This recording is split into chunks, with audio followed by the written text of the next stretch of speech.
All right. So the Bears they go to 7-7. Minnesota falls to 6-8 after a 33-27 loss. Trubisky 15 of 21, 71%, 202 yards, 9.6 average, one touchdown, one interception. Was sacked once on 97.7 quarterback rating. Montgomery had himself quite a day. 32 carries, 146 yards, 4.6 yards per carry, a 19-yard long with two scores. Trubisky 8 for 34, Mooney 1 for 16, Patterson 1 for 3.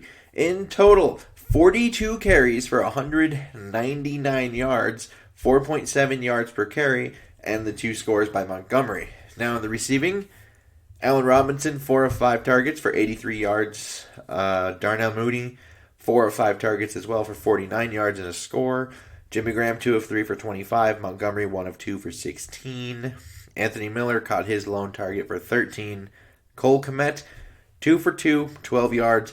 Patterson caught his lone target for 4 yards. So there were 6 of 12 on third down, so that's a 50%, 3 of 5 in the red zone, 60%. It was a push in the turnover margin due to that Hail Mary interception. They held the ball for 32 minutes and 59 seconds, 4 penalties for 36 yards. Now, Kirk, 24 of 35, 271 yards, 68.6%, 7.7 average, 2 scores, Hail Mary interception. Took 3 sacks, lost 22 yards, and a 98.6 quarterback rating. Dalvin, 24 carries for 132 yards, 5.5 yards per carry, a long of 20 and a score. Kirk carried the ball 3 times for 25 yards, 8.3 yards a carry. Madison, 1 carry, 1 yard.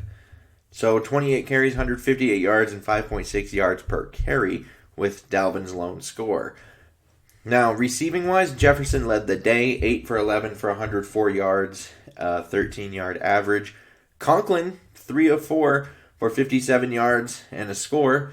Irv Smith, 3 of 4 for 37 yards. Dalvin Cook, 5 of 5 for 27. Beebe, 2 of 2 for 21. Madison, 1 of 1 for 14. Thielen, 2 of 3 for 11 yards and a score. I think they could have done a better job trying to utilize Adam Thielen a little bit in this game. But they were only 4 of 11 on third down. That's 36%. 2 of 4 in the red zone, so 50. Like I said, pushing that turnover margin.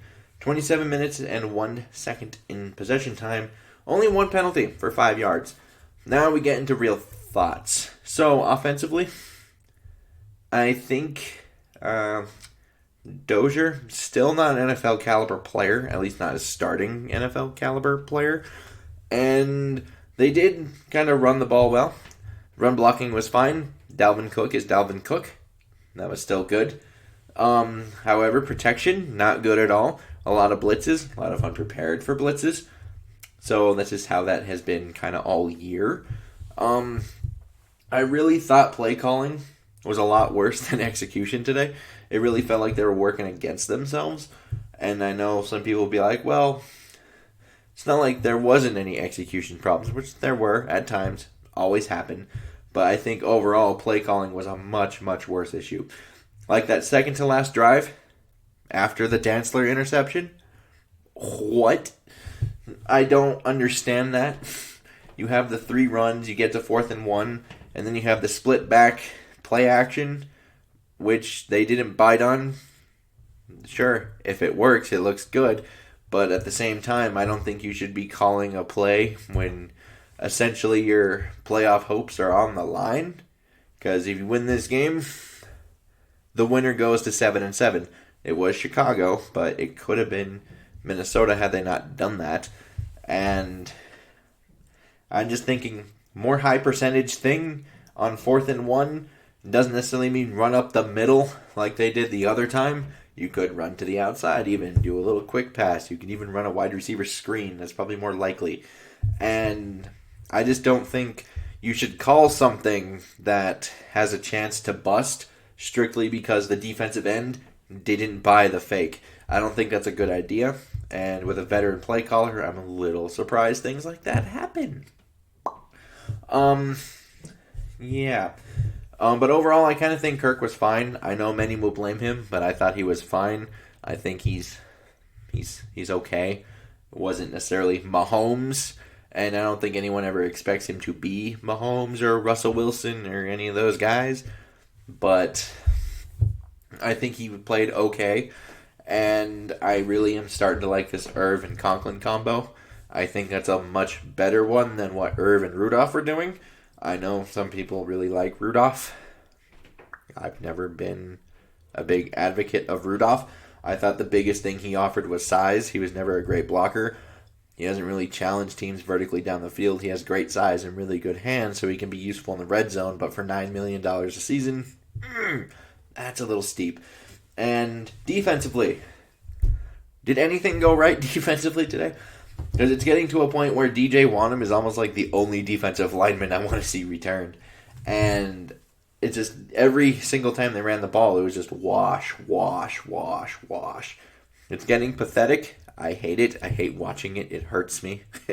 And that's something that they're going to need to address. Because I'm talking like even the backup players, they're going to need to address that. This isn't as simple as getting those two back in Pierce and Hunter. I think you even need to improve upon that. Because even if you want to say DJ Wanham can take over, I think you at least need another guy to start next to Michael Pierce next year. I think they need to look for a guy to start. And I don't know if they can do that given financial things. But because they also do need more pressure with the front four. They don't get pressure unless they're blitzing everybody. And if you're blitzing everybody, that means you're taking guys out of coverage. So then there's just guys open, and then it's the whole other problem, which you saw today a few times. But Dantzler and Gladney are really starting to show some things. Dantzler's kind of coming in recently with these interceptions. It's really good to see kind of put the offense with an opportunity to do something that Kubiak then kind of ruined. But at least he gave them the opportunity. He's starting to get more interceptions now. And it's good to see turnovers. But overall, on the defensive side, it's just the same old, same old. It's the preseason defense. It's what I keep calling it. I'm going to continue to call it that. And it's not good. And the only reason why I call it that is because I believe most of these players that are starting probably belong in the third quarter of a preseason game. Chris Jones, Todd Davis, Dye maybe, and then, I don't know, it doesn't look good out there. And some players that needed maybe a year or two to sit now have to play, and it doesn't look nearly as good, clearly. So that is what it is. But on a more positive note, Dan Bailey, 3 of 3 on the extra points, 2 of 2 for field goals. Good job, buddy. After last week, where you missed all of the kicks, that would have been helpful last week. But overall, I don't think there's anything too shocking here, just as a whole. Nearly all the defensive players are like backup kind of guys, where Dantzler and Gladney are kind of becoming like, starters. They're looking like starters. Anthony Harris has regressed a little bit, but I still think he's a starting guy. And then you have Harrison Smith, who's there, and then I think at times Eric Wilson flashes, but I don't think the consistency is there. So I guess you can debate him, but for the rest of them that were out there today, no, I don't think any of them are. And so I think it's kind of something I've come to expect. And that kind of just creates a shootout team. And that's okay if you have an offense that can generate 30 or more points on a weekly basis. The problem with Minnesota is it's just a tier below that. And I think that mostly has to do with predictability at times. But it just in the play calling. But at the same time, they're really, really good at what they're able to do. They're designed to do what they do, and they're really good when it's able to be ran. However, when it's not ran that way, it doesn't look very good. They go from looking like a 12-4 team one week to a 4-12 if situations aren't matched up, which means they need the defense to bail them out a time or two. However, that defense doesn't exist, and it's a problem. Like today, the Bears only had 3 possessions out of their 10 possessions that didn't result in points. One of those actually being the end of half thing, where they just ran the ball to end the half. And so if you really want to look at it, it's really 2 of 9 where one of those two was the interception by Dantzler, which happened in the end zone that ended a 9-play, 65-yard drive that at that point ate 5 minutes and 8 seconds of clock. So it's like, if it weren't for the turnover, you still weren't good. And I really know it's super easy to blame the quarterback, and a lot of people will because he makes a ton of money. They should just win all of the games because you paid this guy all of the money.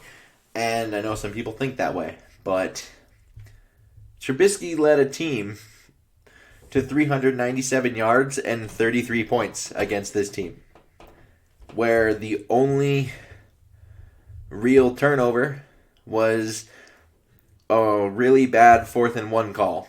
And for the most part, all of that falls on the defense. All of those points, all of those yards constantly getting washed. It's not good. They allowed 146 yards to David Montgomery today. That is a career high for David Montgomery. And it's just not good. I think just the defense is the bigger issue here. I know some will blame Kirk. I know he has his limitations. But I don't think this is all on Kirk Cousins.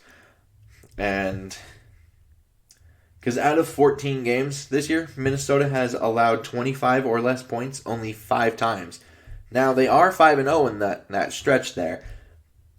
But we've kind of seen them go from this defensive team to practically begging, don't allow 30 points so we at least have a chance. And just for some perspective here, why I think it's so odd, some people would probably blame the quarterback and maybe necessarily the result of the offense, because I could argue certain things within the offense, but at the end of the day, they are kind of scoring points. And if you want to say, like, well, they should be scoring 30, there's only 4 teams scoring 30 points or more, and that's Green Bay, Kansas City, Seattle, and Tennessee. So, in order to be at 500 right now, you need to have at least one of those offenses. That's to get to 500. And that's why they're a tier below that, because they're 2 games below 500, which kind of fits right in. And that's just how that is. So, I know some people have their issues with Kirk. Personally, I've always thought he's fine. I think people like to overreact to Kirk Cousins, but I don't think he's necessarily the problem. The problem is this defense can't stop rain if you gave them an umbrella. And you can't fix that this year because they're kind of all on IR or the COVID list or whatever. Like, they're not available and they're not coming back. So, at least not until next year. And that's my 2 thoughts here. Like and subscribing, super helpful. Comments, also nice, helps algorithms. And until next time, I bid you all adieu.